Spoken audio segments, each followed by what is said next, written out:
ನಮಸ್ಕಾರ ವೀಕ್ಷಕರೇ, ಪ್ರಿಯಾ ಸುಚಿ ಚಾನಲ್ಗೆ ಸ್ವಾಗತ. ಇವತ್ತು ನಾನು ಚಳಿಗಾಲದಲ್ಲಿ ಹೆಚ್ಚಾಗಿ ಮಾಡುವಂತಹ ರೆಸಿಪಿಯನ್ನು ತೋರಿಸ್ತಾ ಇದ್ದೀನಿ. ಅದೇ ಶೇಂಗಾ ಚಿಕ್ಕಿ. ಈ ಶೇಂಗಾ ಚಿಕ್ಕಿ ಮಾಡೋದಕ್ಕೆ ನಿಮ್ಮ ಹತ್ರ ಕೇವಲ 5 ನಿಮಿಷಗಳ ಕಾಲ ಟೈಮ್ ಇದ್ದರೆ ಸಾಕು, ಝಟ್ಪಟ್ ಅಂತ ಮಾಡಿಬಿಡ್ಬೋದು. ಅದೇ ರೀತಿ ನಿಮ್ಮ ಹತ್ರ 1 ಕಪ್ಪಷ್ಟು ಶೇಂಗಾ, ಅರ್ಧ ಕಪ್ಪಷ್ಟು ಸಕ್ಕರೆ ಇದ್ದರೆ ಸಾಕು, ತುಂಬಾ ರುಚಿಯಾಗಿ ಗರಿಗರಿಯಾಗಿ ನೀವು ಚಿಕ್ಕಿಯನ್ನು ಮಾಡ್ಬೋದು. ಬನ್ನಿ, ಈ ಗರಿಗರಿಯಾದಂತಹ ಚಿಕ್ಕಿ ಮಾಡೋ ವಿಧಾನನ ನಾವು ನೋಡ್ಕೊಳ್ಳೋಣ. ಚಿಕ್ಕಿ ಮಾಡೋದಕ್ಕೆ ನಾನು ಒಂದು ಕಡಾಯಿಯನ್ನು ತಗೊಳ್ತಾ ಇದ್ದೀನಿ. ಒಂದು ಚಿಕ್ಕ ಕಡಾಯಿಗೆ ನಾನು 1 ಕಪ್ಪಷ್ಟು ಅಂದರೆ 200 ಗ್ರಾಮ್ ಅಷ್ಟು ನಾನು ಕಡಲೆಕಾಯಿ ಬೀಜ ಅಂದರೆ ಶೇಂಗಾನ ನಾನು ಹಾಕೊಳ್ತಾ ಇದ್ದೀನಿ. ಈ ಶೇಂಗಾನ ನಾವು ಚೆನ್ನಾಗಿ ರೋಸ್ಟ್ ಮಾಡ್ಕೊಳ್ಬೇಕಾಗುತ್ತೆ. ಕೆಂಪಗಾಗೋವರೆಗೂ ನಾವು ಚೆನ್ನಾಗಿ ರೋಸ್ಟ್ ಮಾಡ್ಕೊಳ್ಬೇಕು. ಗ್ಯಾಸ್ ಫ್ಲೇಮ್ನ ಮೀಡಿಯಮ್ ಆಗಿ ಇಟ್ಕೊಂಡಿರಿ. ನೋಡಿ, ಈಗ ಚೆನ್ನಾಗಿ ಕೆಂಪಗಾಗಿದೆ. ಈಗ ನಾನು ಇದನ್ನು ಸಪ್ರೇಟಾಗಿ ಇನ್ನೊಂದು ಪ್ಲೇಟ್ಗೆ ನಾನು ಹಾಕೊಳ್ತಾ ಇದ್ದೀನಿ. ಶೇಂಗಾನ ರೋಸ್ಟ್ ಮಾಡಿದ್ಮೇಲೆ ನಾನು ಈ ಸಪ್ರೇಟ್ ಪ್ಲೇಟ್ನಲ್ಲಿ ಹಾಕ್ಕೊಂಡು ಇದ್ರ ಸಿಪ್ಪೆನೆಲ್ಲ ಪೂರ್ತಿಯಾಗಿ ತೆಗೆದುಕೊಳ್ಬಿಡ್ತೀನಿ. ನೋಡಿ, ಈ ಥರ ನಾನು ಪೂರ್ತಿಯಾಗಿ ಸಿಪ್ಪೆನ ತೆಗೆದಿಟ್ಕೊಂಡಿದ್ದೀನಿ. ಈಗ ಈ ಸಿಪ್ಪೆ ತೆಗೆದಿರೋ ಶೇಂಗಾನ ನಾನು ಒಂದು ಮಿಕ್ಸರ್ ಜಾರ್ಗೆ ಹಾಕ್ಕೊಳ್ತಾ ಇದ್ದೀನಿ. ಪೂರ್ತಿ ಶೇಂಗಾನ ಹಾಕಿದ್ಮೇಲೆ ಇದಕ್ಕೆ ಒಂದು ಅರ್ಧ ಟೀ ಸ್ಪೂನಷ್ಟು ಏಲಕ್ಕಿಯನ್ನು ಹಾಕ್ಕೊಳ್ತಾ ಇದ್ದೀನಿ. ಏಲಕ್ಕಿನ ಪುಡಿ ಮಾಡಿಲ್ಲ. ಈಗ ನಾವು ಮಿಕ್ಸರ್ ಜಾರ್ನಲ್ಲಿ ಶೇಂಗಾ ಮತ್ತು ಏಲಕ್ಕಿ ಪುಡಿನ ಹಾಕಿದ್ಮೇಲೆ ಈ ಶೇಂಗಾನ ನಾವು ತರಿತರಿಯಾಗಿ ಆಗೋ ಥರ ಗ್ರೈಂಡ್ ಮಾಡ್ಕೊಳ್ಬೇಕಾಗತ್ತೆ. ನೋಡಿ, ಒಂದು 30 ಸೆಕೆಂಡ್ ಆಫ್ ಆನ್ ಮಾಡಿ ಈ ಥರ ತರಿತರಿಯಾಗಿ ನಾವು ಗ್ರೈಂಡ್ ಮಾಡ್ಕೊಳ್ಬೇಕು. ಪೂರ್ತಿ ನುಣ್ಣಗೆ ಪೌಡರ್ ಮಾಡ್ಕೊಳ್ಬೇಡಿ. ಶೇಂಗಾನ ಚೆನ್ನಾಗಿ ಪುಡಿ ಮಾಡಿದ್ಮೇಲೆ ಮತ್ತೆ ಅದೇ ಕಡಾಯಿನ ತಗೊಳ್ತಾ ಇದ್ದೀನಿ. ಅದಕ್ಕೆ 1 ಟೀ ಸ್ಪೂನಷ್ಟು ತುಪ್ಪನ ಹಾಕ್ಕೊಳ್ತಾ ಇದ್ದೀನಿ. ತುಪ್ಪ ಬಿಸಿ ಆಗೋವರೆಗೂ ಒಂದು ಅರ್ಧ ಟೀ ಸ್ಪೂನಷ್ಟು ತುಪ್ಪನ ಒಂದು ಪ್ಲೇಟ್ಗೆ ನಾನು ಚೆನ್ನಾಗಿ ಸವರಿ ತೆಗೆದಿಟ್ಕೊಳ್ಬೇಕಾಗುತ್ತೆ. ಇದನ್ನು ನಾವು ಮೊದಲೇ ಮಾಡಿ ಇಟ್ಕೊಳ್ಬೇಕು. ಈಗ ತುಪ್ಪ ಬಿಸಿ ಆಗಿದೆ. ಇದಕ್ಕೆ ನಾನು ಯಾವ ಕಪ್ನಲ್ಲಿ 1 ಕಪ್ಪಷ್ಟು ಶೇಂಗಾ ತೊಗೊಂಡಿದ್ದಲ್ಲ ಅದೇ ಕಪ್ಪಿಂದ ಅರ್ಧ ಕಪ್ಪಷ್ಟು ನಾನು ಸಕ್ಕರೆನ ತೊಗೊಳ್ತಾ ಇದ್ದೀನಿ. ನೀವು ಸಕ್ಕರೆ ಇಷ್ಟ ಇಲ್ಲ ಹಾಕೋದಕ್ಕೆ ಅಂದರೆ ಬೆಲ್ಲ ಕೂಡ ತೊಗೊಳ್ಬೋದು.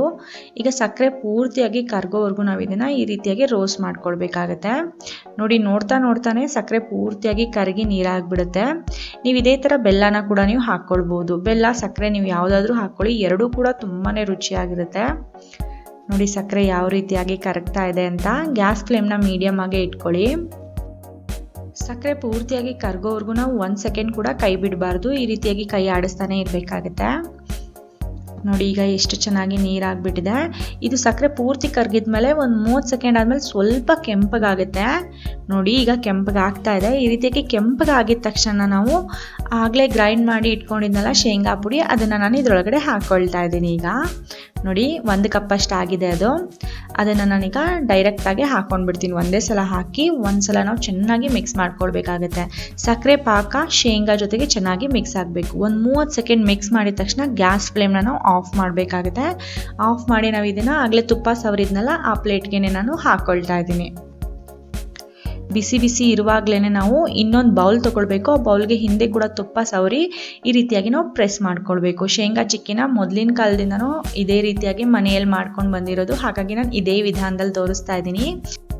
ಈ ಥರ ನಾವು ಬೌಲ್ನಲ್ಲಿ ಯಾವ ರೀತಿ ಪ್ರೆಸ್ ಮಾಡಬೇಕಂದ್ರೆ ಈ ಶೇಂಗಾ ಚಿಕ್ಕಿ ಎಲ್ಲ ಕಡೆ ಸಮನಾಗಿ ಬರಬೇಕು. ಒಂದು ಕಡೆ ದಪ್ಪ, ಒಂದು ಕಡೆ ಸಣ್ಣ ಇರಬಾರ್ದು. ಚೆನ್ನಾಗಿ ಪ್ರೆಸ್ ಮಾಡಿದ್ಮೇಲೆ ನಾನು ಒಂದು ಚುಂಚಕ ಅಥವಾ ಚಾಕುವಿನ ಸಹಾಯದಿಂದ ನಿಮ್ಗೆ ಯಾವ ಶೇಪ್ನಲ್ಲಿ ಬೇಕೋ ಆ ಶೇಪ್ನಲ್ಲಿ ಕಟ್ ಮಾಡ್ಕೊಳ್ಳಿ. ನಾನಿವತ್ತು ಸ್ಕ್ವೇರ್ ಶೇಪ್ನಲ್ಲಿ ಕಟ್ ಮಾಡ್ಕೊಳ್ತಾ ಇದ್ದೀನಿ. ಚುಂಚಕದಲ್ಲೂ ಕೂಡ ಆರಾಮಾಗೆ ಬರುತ್ತೆ. ಚಾಕುವಲ್ಲೂ ಕೂಡ ನೀವು ಈಸಿಯಾಗಿ ಮಾಡ್ಕೊಳ್ಬೋದು.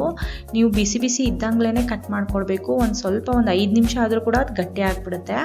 ನೋಡಿ, ಈಗ ಚೆನ್ನಾಗಿ ನಮ್ಗೆ ಯಾವ ಶೇಪ್ ಬೇಕೋ ಆ ಶೇಪಿಗೆ ಕಟ್ ಮಾಡಿ ನಾನು ಇಟ್ಕೊಂಡಿದ್ದೀನಿ. 5 ನಿಮಿಷ ಬಿಟ್ಟಿದ್ದೀನಿ. 5 ನಿಮಿಷ ಆದಮೇಲೆ ನೋಡಿ ಎಷ್ಟು ಚೆನ್ನಾಗಿ ಕ್ರಿಸ್ಪಿಯಾಗಿದೆ. ಗರಿ ಆಗಿರೋ ಅಂತಹ ಚಿಕ್ಕಿ ರೆಡಿಯಾಗಿದೆ.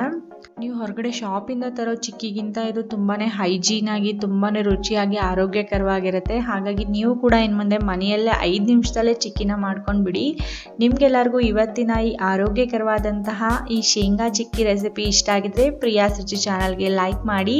ನಿಮ್ಮ ಅನಿಸಿಕೆ, ಅಭಿಪ್ರಾಯ, ಅನುಭವಗಳನ್ನ ನಮಗೆ ಕಮೆಂಟ್ ಮೂಲಕ ತಿಳಿಸ್ಕೊಡಿ. ಇದನ್ನು ನಿಮ್ಮ ಸ್ನೇಹಿತರೊಂದಿಗೆ ಕೂಡ ಶೇರ್ ಮಾಡ್ಕೊಳ್ಳಿ, ಅವರಿಗೂ ಕೂಡ ಸಹಾಯ ಆಗುತ್ತೆ. ಇನ್ನೂ ಹೆಚ್ಚಿನ ರೆಸಿಪಿಗಳಿಗಾಗಿ ಪ್ರಿಯಾ ಸುಚಿ ಚಾನಲ್ನ ಸಬ್ಸ್ಕ್ರೈಬ್ ಮಾಡ್ಕೊಳ್ಳಿ ಅಂತ ಕೇಳ್ಕೊಳ್ತಾ ಇವತ್ತಿನ ವಿಡಿಯೋ ನೋಡಿದ್ದಕ್ಕಾಗಿ ಧನ್ಯವಾದಗಳು.